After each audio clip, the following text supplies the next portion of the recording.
Good evening, everyone, and thank you for joining us. My name is Julie Willis, and I'm the Dean of the Faculty of Architecture, Building and Planning. Firstly, I'd like to acknowledge the traditional owners of the unceded land on which we work, learn and live, the Wurundjeri Woiwurrung and Boonwurrung peoples. We pay respect to elders past, present and future, and acknowledge the importance of Indigenous knowledge in the Academy. And tonight, it's my great pleasure to introduce the third Dean's Lecture for 2024, The Case for City-Level Innovation Ecosystems in Africa, with guest lecturer Professor Edgar Pieterse. Edgar is the founding director of the African Centre for Cities at the University of Cape Town. His research and teaching explore urban imaginaries, alternative futures, sustainable urban infrastructure, placemaking, public cultures, responsive design, and adaptive governance systems. Since the founding of the African Centre for Cities, he's published 2 books, City Futures and New Urban Worlds, as well as 9 co-edited books dealing with a wide-ranging set of topics related to contemporary urbanism and placemaking. Tonight, Edgar will work to unravel what constitutes appropriate sustainable urbanisation policy amidst persistent systemic inequalities, decaying institutional bodies and hollow political discourse in this global south. In Rethinking Urban Policy, Edgar looks to Africa, where emerging urban sustainability experiments have seen communities develop their own just, culturally attuned and resonant climate solutions from the ground up. So please join me in welcoming Edgar to the stage.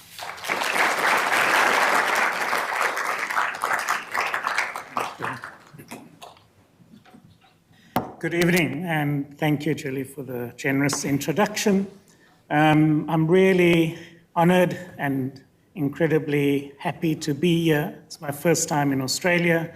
As many South Africans, part of the family branch broke away in the 80s and settled in Sydney. And I've never been to Australia, so it's been wonderful to have an opportunity to see the world from this end, I guess, and to reconnect with family over the weekend in Sydney. And I'm especially grateful to be hosted by the faculty and by the Melbourne Centre for Cities. It's been a generous welcome, and I've had wonderful conversations with a wide range of scholars and students, and also folk from the City Council last week, Wednesday, and to get some sense of some of the pressing issues facing the city. I'm going to go at a clip. Just to say that I'll sort of struggle to contain what became a rather sprawling talk, but hopefully it will make some kind of sense. This is the beginning of a research process and a couple of projects that I will share with you towards the end. So, since I know Africa is not central to the conversation in Australia, I thought it's probably important to say a little bit about why Africa might matter for the future, not just of the region, but possibly the world. I want to contextualize that in a sense that you can begin to appreciate the scale of the challenges, what needs to be done, and what's the potential to really engender what I call flourishing cities as a way of capturing both the sustainability, social justice, and cultural flourishing components of the kind of cities we hope and dream for. It is really important as scholars that we are honest and clear and explicit about the systemic challenges we face. It's our job to both theorize and think through those challenges as a way of helping society to figure out where it might start to begin to solve these. I'm a great believer in stories and narrative, and I think social change and deep systemic change requires compelling narratives and stories. And so a lot of our work that is in a more propositional frame tries to also always feed off some kind of narrative that is sort of in the zeitgeist. And I'll suggest tonight that the global conversation around just transitions, and in particular just urban transitions, might be the narrative that we want to hook onto and deepen. And then the work translates into what we call operational frameworks. This entails instruments that can help actors, activists, decision makers, economic investors, to help them think through what to do next. how to act differently, how to think in new ways, and how to respond to different kind of impulses. And then begin to illustrate what I think this experimentation looks like through a set of grounded in situ experiments that I'm deeply fascinated by across the African continent. I'll take you on a brief tour from Cotonou, Benin, Cotonou, to Nairobi in Kenya, via Addis Ababa, and end up in Cape Town, where I'm from. And then conclude with some advocacy work that we're doing at the moment to not just try and think from the ground up, but also really engage with the enabling dimensions of deep systemic change. So that's the journey. Let's start with why Africa might matter. So the first data point to understand and appreciate is that at the moment, the African continent accounts for about 18% of the global population, just over 4% of global GDP. But by the end of the century, it will be 40%, because Africa, by far, reflects the most robust demographic transition that is still unfolding. And that transition will be expansive until at least the 2060s, 2070s. And what that means is that by the end of the century, Africa and Asia will share 80% of the global population. So in some ways, the future is profoundly Asian and African. Australia's experienced the Asian dimension of that, is living through it, is in some ways, I think, politically trying to adjust to what that reality might mean, given its own history and location. But this is the first point to note. And so what might it mean if we think from that future backwards? The specific economic dimension of this is the labor market, the labor force. The African region will be the only region with an expansive labor force within this demographic story. And so we will see the labor market treble over the next period. But most importantly, this is whilst the key economic regions of the world will be losing share of their labor force.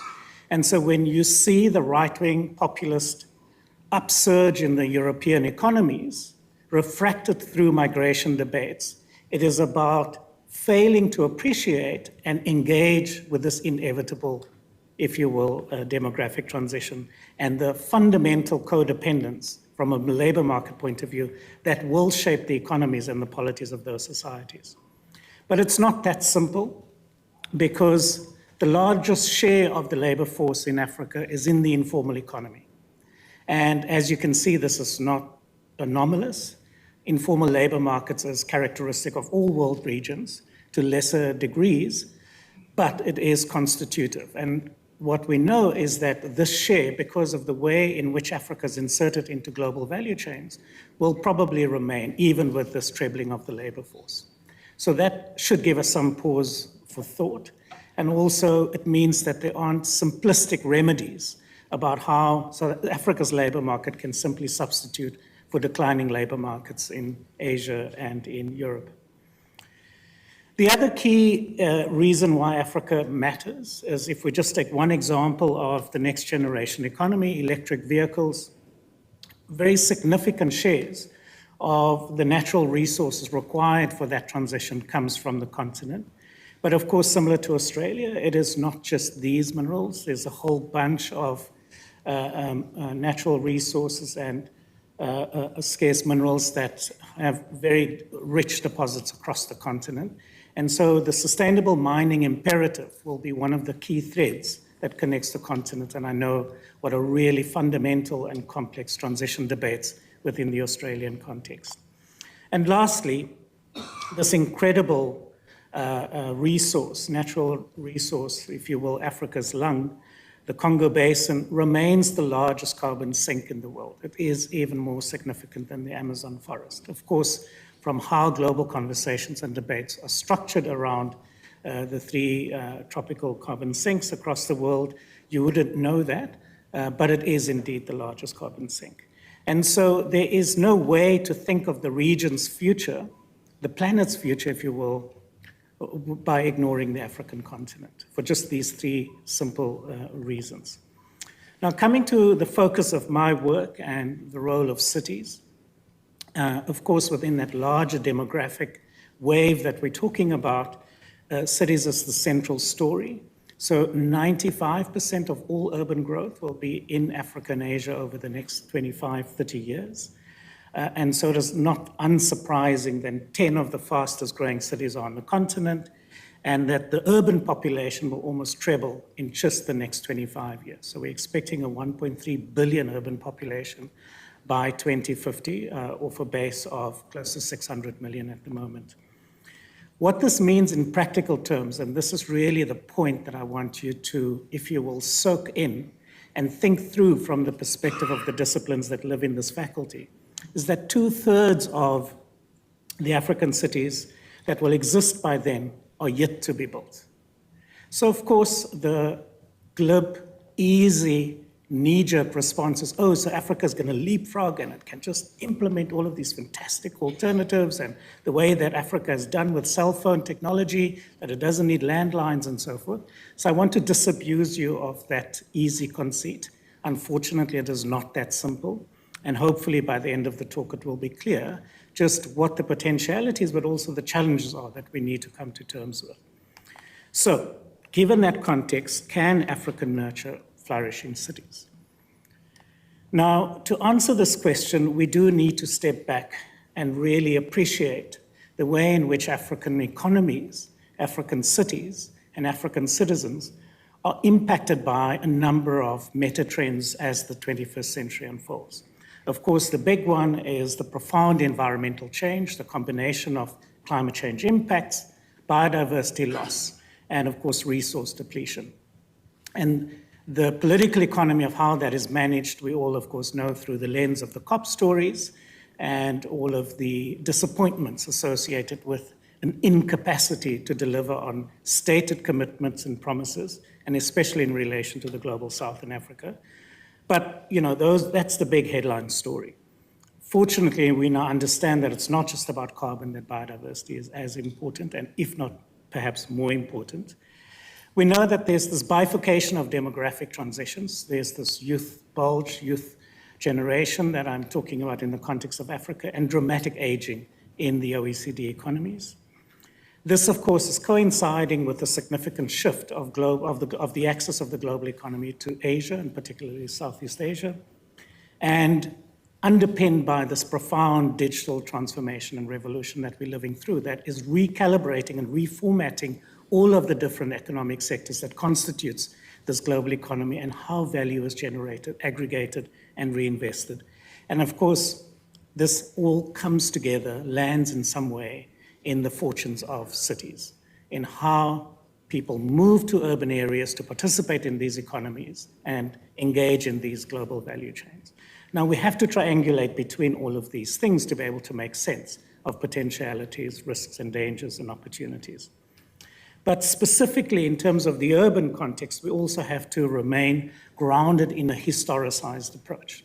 So when you look at most African economies, the challenges that face the cities, there's three big overriding challenges that we are wrestling with. This is not unique to Africa. You face them in Australia to different degrees.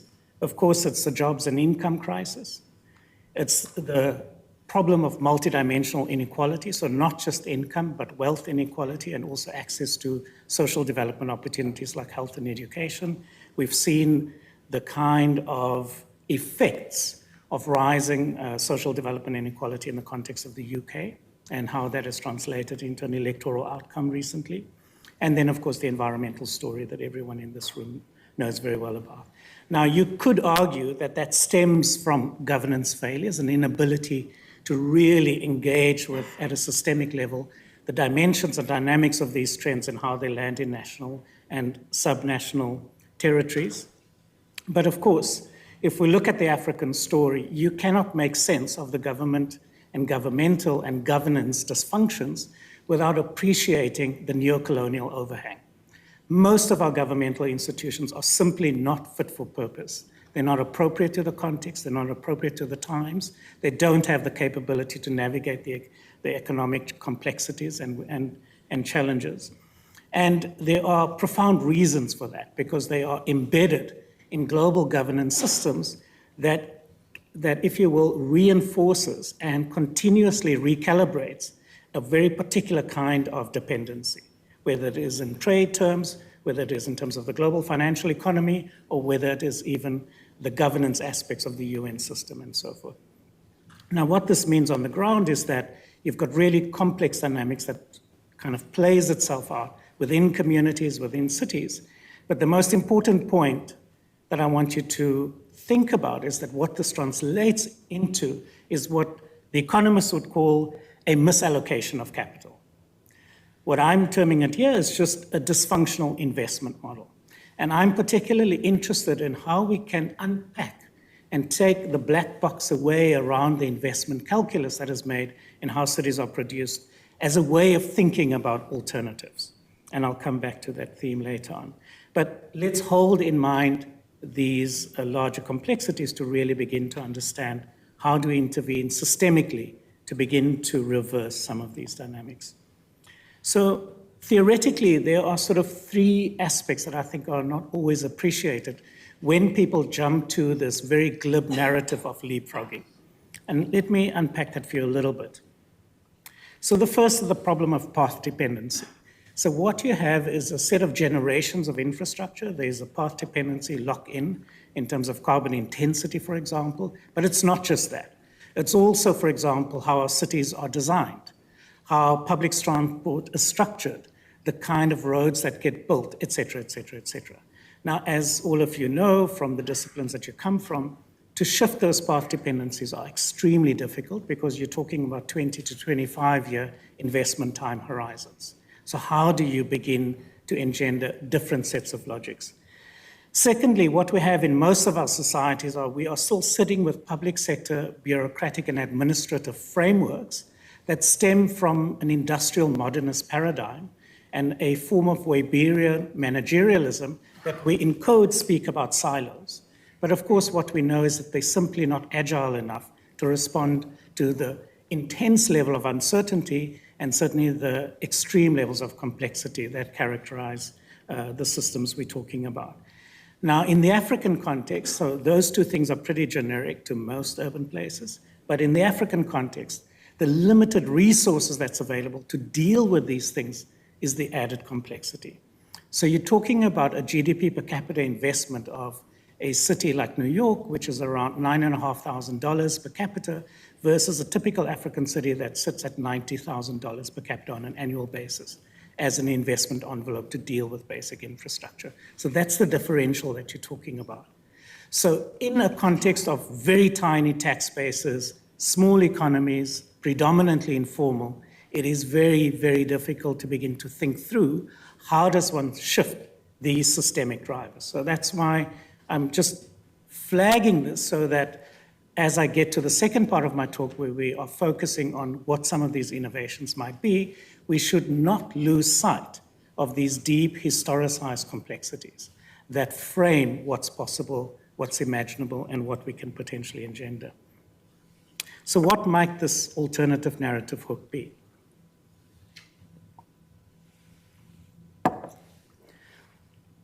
So, of course, we all are very aware of the waves of development paradigms and discourses, and we're all sort of living in the midst of the SDGs on the one hand, the Paris Climate Agreement, nationally determined contributions, and how we sort of have to marry all of these things. Even stock exchanges have tried to calibrate their ESG requirements to the SDGs, et cetera, et cetera. What I think has been really significant in the last 3 or 4 years, coming out of an acknowledgement that the current form of extractive capitalism bakes profound inequality into the system that in turn is connected with the climate crisis, is there's now a recognition that we need to galvanize in a much more ambitious way. So the discourse that have emerged around the just transition for me is code for a recognition that within the extractive capitalist logic, it is impossible to solve these problems. But of course, with informal multilateral agreements, we can't quite say that because that's not diplomatically feasible. But that's the underlying impulse, to really try and reconcile the fact that the SDGs and the Paris Climate Agreement is simply unattainable if one does not, in a fundamental way, alter the operating logics of the capitalist system. So our narrative is that if we can rethink the investment framework set up a set of criteria that can respond to the conditions that I've mentioned to you that characterizes most African cities, but also lay the groundwork for a transition to a different kind of economy that remains within planetary boundaries, but is focused on circularity and on job creation and on placemaking, then we can begin to really rethink the investment framework to build both these new cities that are still to be built, but also to retrofit and address the profound inequalities in the existing cities that we have. And I think that there's this fascinating echo between that and this kind of framework that comes out of this global movement that is trying to radicalize the just transition discourses.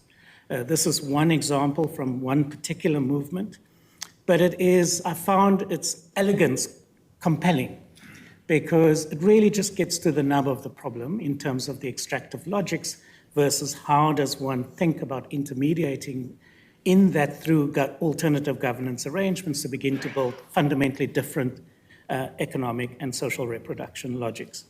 Now, that's not the answer, but it's to say that this narrative potentially resonates with new multilateral discourses and frameworks that at least gives one a foothold to begin to access resource flows that can inform experimentation to do infrastructure and other kinds of built environment investments that are compliant with the criteria that's mentioned there. Now, I can sort of very quickly go through a whole bunch of barriers that will make operationalizing this very difficult. The first, of course, would be that this point that I made earlier, we are most African countries are locked into skewed neocolonial economic relations. This is a big story around trade agreements, trade frameworks, tariffs, and so forth. I don't have time to go into it, but trust me, when they negotiate within the WTO framework, it is totally acceptable to the negotiators of the OECD countries that African economies will be negatively impacted by the trade rules that gets agreed to. Just trust me, that's the case. I can show you the data, but for now I don't have time. This point of limited resources means that it's very difficult to, even if you want to do something differently, for example, explore nature-based solutions for as a way of building a framework for slum upgrading, where do you get the resources from? Profound institutional capacity constraints within both national and subnational government.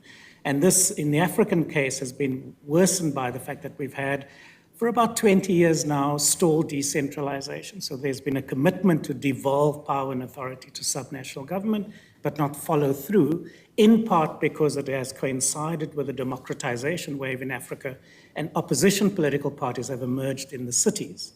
And so there's a political disincentive to really empower cities to govern effectively and with authority and resources. And then the usual problem of silos. I know that's a big debate in Australia, at least from the conversation we had with the colleagues at the Melbourne City Council last week, so I presume that's all known.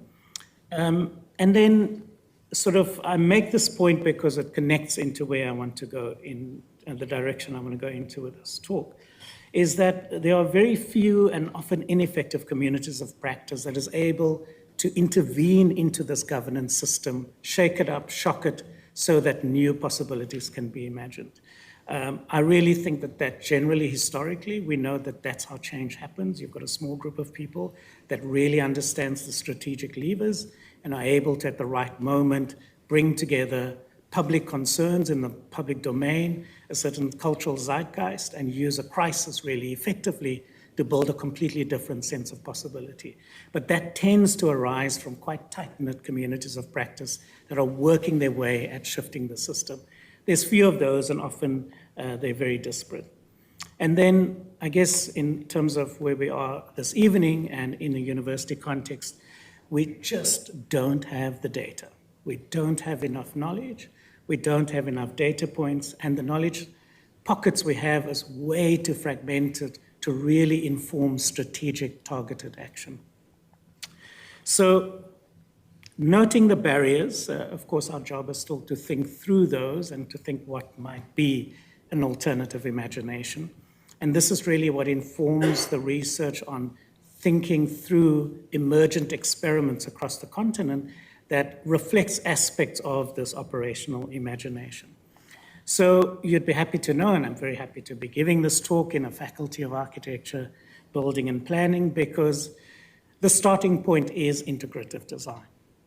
It is about figuring out how we connect a next generation of infrastructure technologies that are carbon efficient, that are resilient, is really able to feed and be a catalyst for regenerative economic relations, but also with a broader understanding of what well-being means if we refract placemaking acupunctural interventions to achieve a different kind of community, a different kind of psychic well-being, and how nature-based solutions is emerging as some kind of connective tissue as a way of helping the architects, the engineers, the planners, and so forth, to think about how do you connect these different disciplines to really imagine and engender completely different, beautiful places, right? That is owned by communities, that are driven by communities, and is prefigurative of a different kind of economic set of relations. But of course, the sticky stuff in this is that none of it happens without regulatory reform. It's the dark matter, as one of your colleagues would say, in the school of these systems. And there's the wonderful work by Dark Matter Labs in London and elsewhere that have really explored what it means to recalibrate institutional logics at the DNA scale of these institutions. And I think we're just at the beginning of these systems, because remember the point about institutional inertia? This is where that inertia aggregates in these systems. And we still have very poor theory about how to change these things. And then, of course, none of this really is possible without a very different kind of politics that takes partnering seriously, but also appreciates the connection between animating dissent, but also connecting the passions associated with dissent and dissensus with prefigurative experimentation with alternatives. And what we now know is that politics might be slightly easier because of the kind of enabling that digital platforms could afford. Again, early days, we don't have robust theory to help us really think through this, but we know there's connective tissue there that is important to understand. And of course, none of this can really be appreciated without the anthropological and the humanist perspective, right? Like, culture is everything. If things do not resonate culturally, it's never going to work. It's always going to be a technocratic fix that is going to make the problem worse. And finally, of course, it does mean a really radical reimagination of governance frameworks and governance relations and what that might be. So that's the canvas. It's not in any way meant to be comprehensive or to suggest that one has to understand all of this or do all of this simultaneously, but is to recognize the interdependency of a whole bunch of radical reform action spaces that needs to be constantly articulated. And if we don't have the evidence base to do it, we don't have the data to do it, if we don't even have the questions to begin to think in the systemic way across urban systems, of course, I don't think we're going to make any dent in the path dependencies that I was referencing earlier.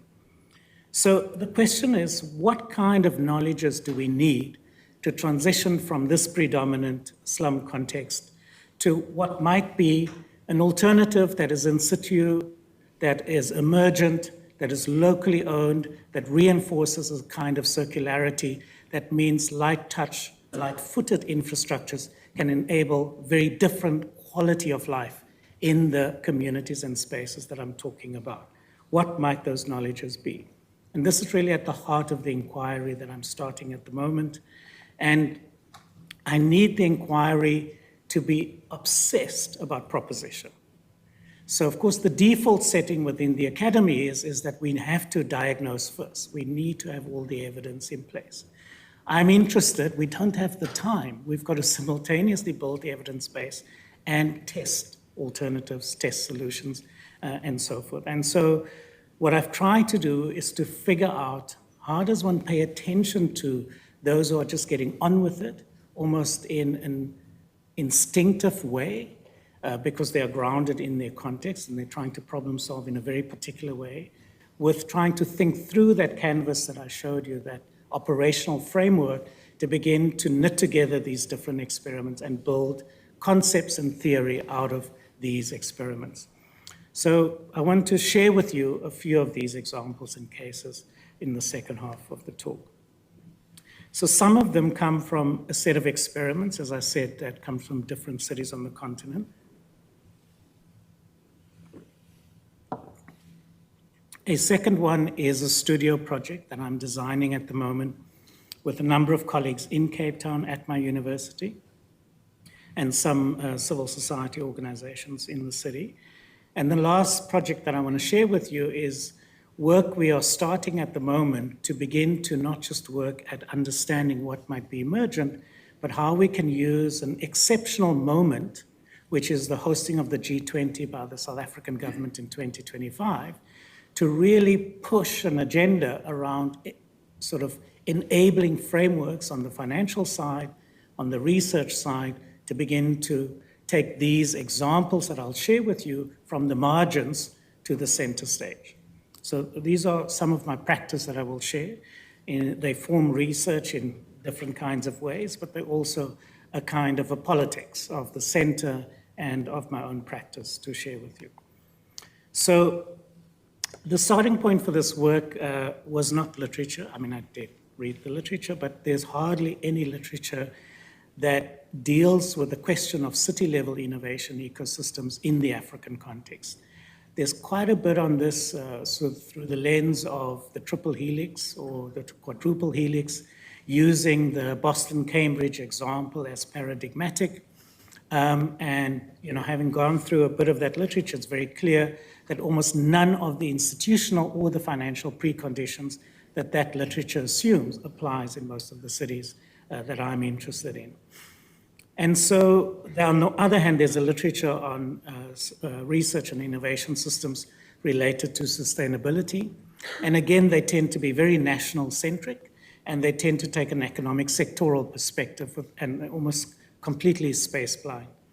And so, in the absence of finding a literature that really resonates with a kind of city-level curiosities that I have that derive from that operational framework that I shared with you, I thought, let me bring together the people that are doing the work. So this was a convening I had in Cape Town with the organizations and the geographies that is reflected in that slide. And as you can see, we went really intergenerational with the girl in the center of the image from Accra.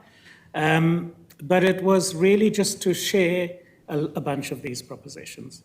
And what we are doing now is to use the practice and the experience of these actors to try and build a conceptual framework that is rooted, if you will, a form of grounded theory. So I'll take a few examples of this group.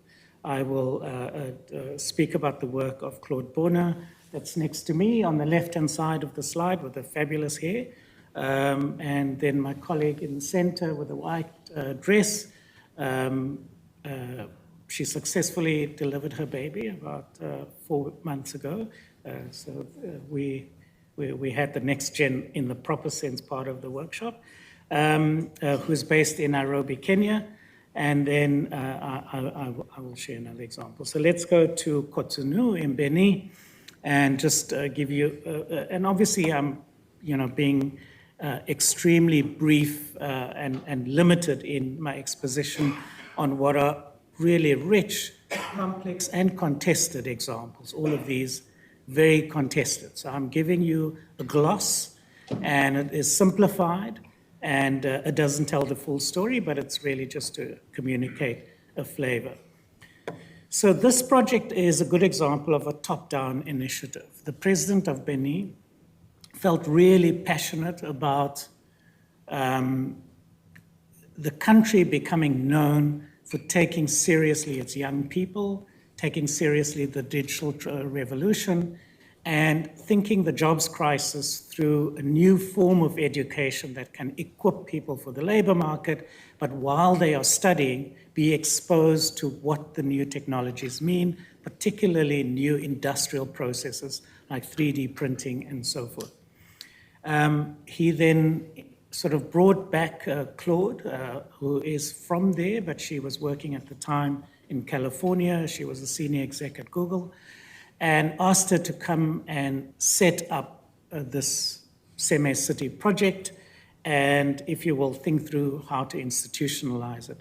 Part of her job was to finalize a master plan for the campus, but also to really think through how they can ensure that it was, if you will, in the rating sense, a 5-star green building that was consistent with the ethos of the subject matter of the work. And what they've built over the years has been, in a much more crab-like way, a more messy, incomplete, less glossy institution, but all the better for it. Because the master plan was simply inappropriate for the context where the campus was meant to be located, and it was, as Claude would say, putting the cart before the horse. Because they really needed to engage with the young people and the students to really understand what the spirit and the ethos of the campus should be before they design.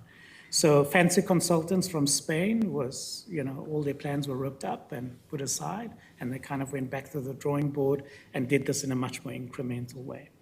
So the programming itself is about, sort of physical infrastructure for learning, and similar to this building, ranges from maker spaces all the way through to digital studios, but also more conventional classrooms. But throughout that, they always try and think about how to build public programming in it. And this is just an example of a film festival that they ran in the city in January this year. Strong focus on youth entrepreneurship. So even though these are not formal diplomas because of how the high schooling system works, they're creating bridges for young people who are already in business in some way or the other to connect into more green businesses, if you will, recycling and so forth, but connect them with the other elements of the campus.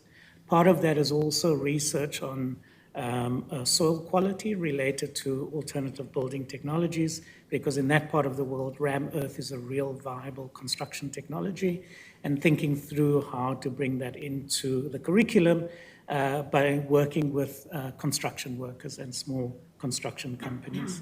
And they simultaneously trying to create buzz around the site by making it the epicenter of eventing for regional events in West Africa related to the digital economy or the sort of cultural industries and so forth and so forth. So sort of very particular, very unique, a very strong example from Francophone Africa. If we jump across to East Africa, I want to share with you, sort of a really opposite end of the spectrum, grassroots bottom-up initiative in Kibera, which is the largest slum or informal settlement in Nairobi, and specifically the Kibera Public Space Project. Now, what they try and do with this project is to bring grey, blue, and green infrastructures together, blended with a strong participatory processes with the most vulnerable sections of these communities and households that live alongside the river that courses through Kibera. And the idea is to see how to intervene with flooding that happens every rainy season, combined with the need for public spaces where children and mothers in particular can aggregate to do different kind of domestic chores on a daily basis, but also create pathways through the settlement that can offer respite and opportunities for different kinds of networking and access. Huge problems in these areas are sort of zero infrastructure, so no sanitation infrastructure, zero waste collection, and the communities are pretty much left to themselves. About 600 million people in the greater Kibera settlement by last count, and so we're talking about a really dramatic scale. And so what they've done is to, through these different participatory processes, using these different elements of the design process, and develop processes where these communities would decide. So this was in 2010. It's there located where the river connects into the dam.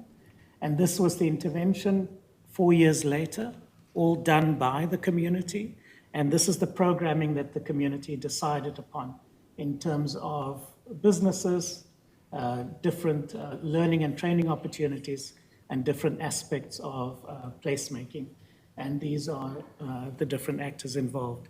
So this was the starting point for their work. It was led by Konki Design Initiative, which is a NGO that works also in California and in Sweden, which in itself is very interesting. But over the last 14 years, they've replicated the same methodology in at least 10 further sites across the neighborhood.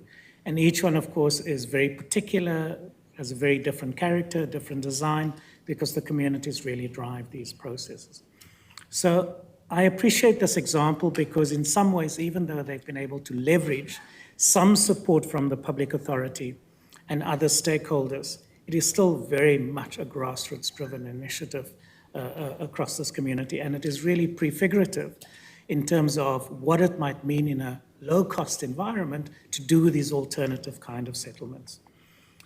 My third example is at a completely different scale, and now we're talking about examples of work where people are thinking about those 2/3 of African cities that are yet to be built. So this is an experiment that is unfolding as we speak in Ethiopia. You may remember or not, but in 2018, when there was an uprising in Ethiopia, the government fell, fresh elections had to be held. The catalyst for that uprising was the expansion of the boundaries of Addis Ababa. It was so politically contentious, it led to the fall of the government. They pulled back from that, and since then they've been trying to work out how to deal with dramatic urban growth in the capital of the country in a way that doesn't replicate the political tripwire that the expansion of Addis boundaries represented 6 years ago. And so what they've decided is to create a new city which literally surrounds Addis, as you can see. It's called Shegar, is the official title. In Oromo, it's called Shagar City. And the ambition is to settle 10 million people there over the next 25 years. So this is the governor of the Oromia state with President Abiy. His name is Shemelis Abdisa. He's 39. He's been in office for 4.5 years. He has dramatically transformed the rural economy of the state and is now focused for his next term of office for the next 5 years on bringing Shagar to life. It was enacted by a piece of legislation 18 months ago. The mayor was appointed 14 months ago. They produced a master plan for the city about a year ago now. About 6 months ago. And at the moment, there's about 300,000 people in that territory, and they're expecting an expansion too. So my brain is too small. I can't compute what this means to do it in 25 years. But I spent a couple of days there with the mayor and with the governor, with the state president, Shemelis.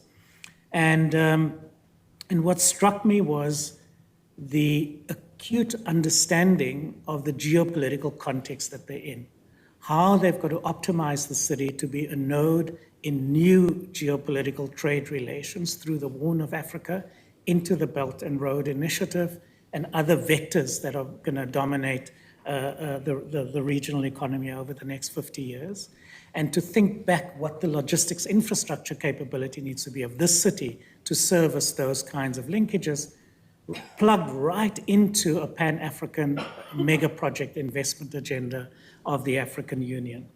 Secondly, a complete openness to do low carbon, bio-based construction and sustainable infrastructures. They want to know how. Where's the money going to come from? Where's the engineers going to come from? How are we going to do this at the scale? How do we ensure that our local universities can train people, can do the research, our local entrepreneurs can have the economic opportunities, because of course they've burnt their fingers with really disadvantageous relations with different Chinese investors in the past. And so they're really thinking deeply and hard. And, there's no obvious resources for them to draw on, right? So here you've got an example of a state that wants to do all the things we say they should be doing. And what do we say, right? We don't have the knowledge as the knowledge producers on the continent to really, really answer in a fundamental way the questions posed by people like Shimiles. This initiative is controversial because of the ethnic implications of the city, and that's a very complicated story that I can't go into. But just to remind you, there was a civil war in Ethiopia between the Tigrayan people and Oromos and others just 2 years ago still. The president himself went to the front line. You may have seen some pictures after he won the Nobel Peace Prize with an AK-47 and fatigues. It's a complicated place. And so how do we do sustainable transitions in complicated places, I guess, is the question that this throws up for me. So let's move down to South Africa, to my own backyard, to Cape Town. So of course, everyone in this room will know, we are the paradigm of racialized inequality. We remain so, unfortunately, 30 years since democracy. And I want to reflect on how we are thinking about studio work, grounded design, grounded speculation in this context. So in the city, this is the heart of the city in some ways. I want to talk about racially segregated neighborhoods within the heart of the city. Zooming into that, this is, the golf courses dominate the image. That's just Cape Town for you. These are public land in the middle of the city. And as you can see, there's this incredible river that connects these areas. This is a African, what we call, I can explain the terminology, but what we call African black working class neighborhood, the oldest one in the city called Langa. These are colored ones, Bridgetown, Q-Town, and Hazendal. This is a wastewater treatment plant that obviously has not so great for the river. It's called the Black River. And then this is a middle class colored area, and these are all kind of white, and this is an upper middle class area, and so on. And Sue, my colleague who's from Cape Town at the back there, is going to be very tempted to shout out that I live there. So as a middle class colored, I'm kind of not knowing my station, and I live in Pinelands. Anyway, my excuse is it's the oldest garden city town in South Africa. So as an urbanist, it was too tempting to resist. So what we want to figure out is, this is just from the perspective of this arrow to show you an aerial picture, to give you a sense of scale and landscape and topography. So this is the Black River from the opposite end. And as you can see, highways and so forth divide these different areas. So the studio we want to explore is really to think through what an engagement process could look like across these different racial and class communities. We're interested to know how we can use a national public works program to deploy it into this area to build infrastructure along the river that can facilitate rehabilitation of the river using nature-based methods, but also creating access to leisure opportunities for working class communities in the public park that is this part of the river. And it will be landscaped more profoundly because another interesting global capital story, Amazon has just built its headquarters for Africa on this side. And part of the deal they cut was to do an indigenous heritage sculpture garden in the site, and they'll kind of pay for the landscape. Not quite sure that's reparations, but we'll take it. And then we want to sort of figure out how to connect people to that. And of course, similar to here, I'm sure eucalyptus is a huge problem for our water table. And so part of the public works program is to harvest the eucalyptus to help regenerate indigenous vegetation. But at the moment, it's just burnt. So we want to use that as a feedstock, use CLT as a construction method to build the walkways. But there's one CLT factory in Cape Town. They've already signed up to be part of the experiment. And then use community public works labor to do the construction and maintenance of the infrastructure. Of course, that will create opportunities for small business people from the townships to be alongside this area, to rethink questions of heritage, memorialization, a real thorn in the side of the city that we've paid almost no attention to since 1994, but also think through the role of artistic and cultural work to really animate this, to build a shared local narrative across class divides in this area.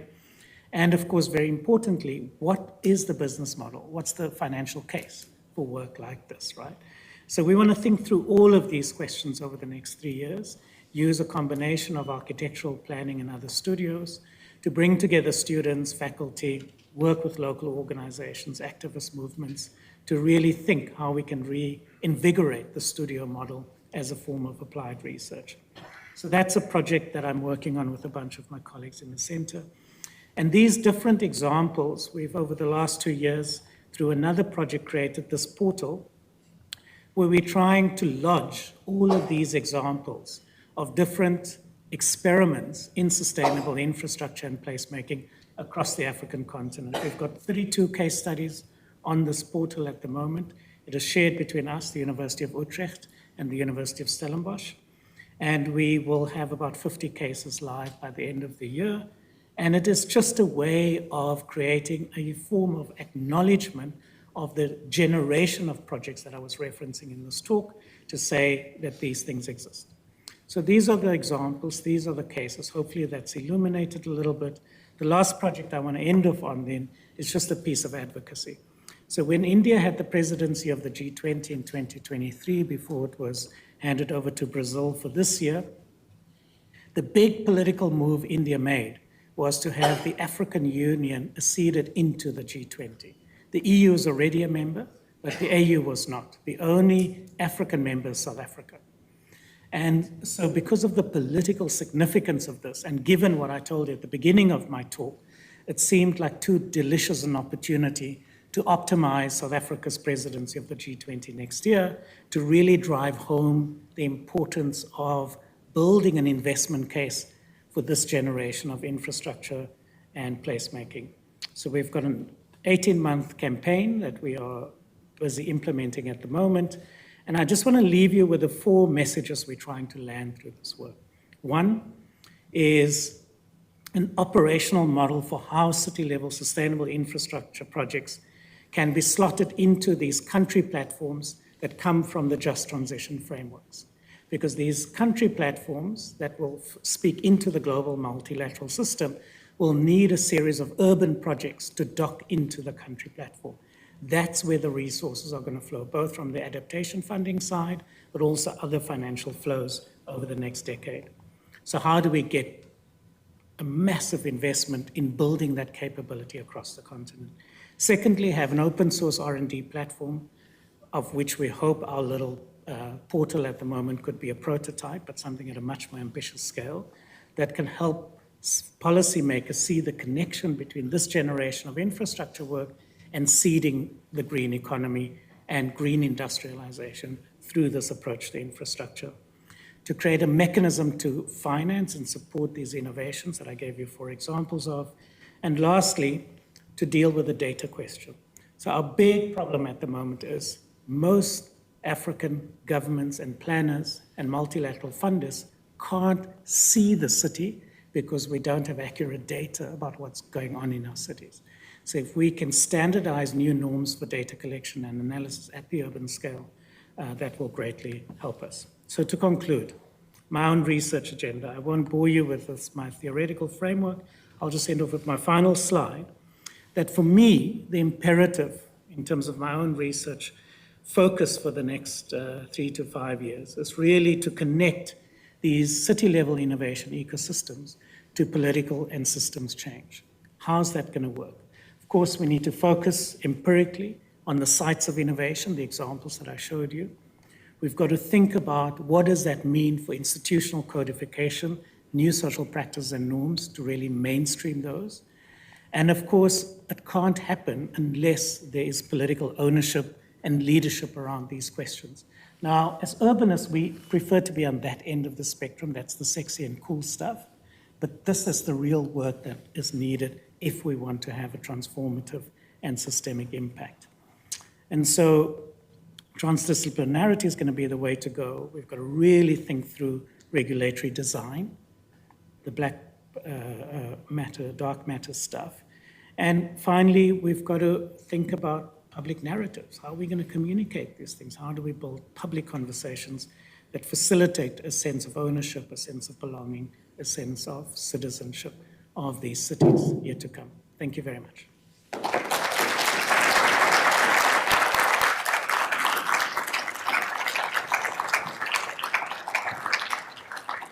Thank you so much, Edgar. I think we've learned an enormous amount through this last hour listening to you. It's been completely fascinating and gripping, but the challenge ahead is enormous. It's wonderful to see you thinking about moving from everything from the experimentation through to how does it actually get implemented and the challenges and the interconnectedness of all of that. Your work is extraordinary. We're very privileged to have heard it tonight. Before we wrap up, I'd like to mention a couple of upcoming events here in the faculty. Last week we opened the stunning exhibition John Andrews, Architect of Uncommon Sense. It's a celebration of the great yet under-recognised architect's work and its global impact. Now more than ever, Andrews' designs are a shining example of how architecture can be used to address urgent environmental and urban concerns. The exhibition is part of Open House Melbourne and runs until Friday the 30th of August and includes a range of panel discussions and talks. On Tuesday the 6th of August, we'll be hosting Margolese National Design for Living Award winner Jane Wolfe. During her time with us, Jane will deliver the public lecture Talking Water on framing public conversations about how we talk about complex and contested landscapes with policymakers and technical experts. And finally, on Tuesday 27th August, visiting Tresidder Fellow and acclaimed Swiss architect Philippe Rahm will deliver a public lecture, Climatic Architecture, in which he will discuss the fight against climate change and how it must compel architects and urban designers to seriously reconsider climatic factors in their designs. Please head to our website for more details on these and all our upcoming events. Thank you again, and I wish you a good evening.